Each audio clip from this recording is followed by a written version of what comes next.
If you already work with Excel, then you must have noticed that the formula bar is one of the most important areas. After all, this is where you can insert and edit formulas in your spreadsheets.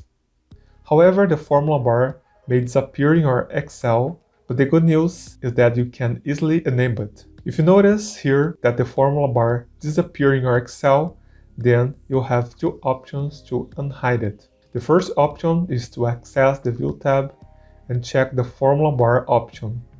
Then, note that if I uncheck it, it will be hidden. The second option is to access the File tab options. Here in Excel Options, click on Advanced in the side menu.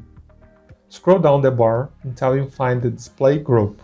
And note that here you can also have the Show Formula Bar option. So just check this option to show it again and click OK. I hope this video helped you. And if you enjoyed the content, I'm sure you also like the video I left in the cards. See you next time.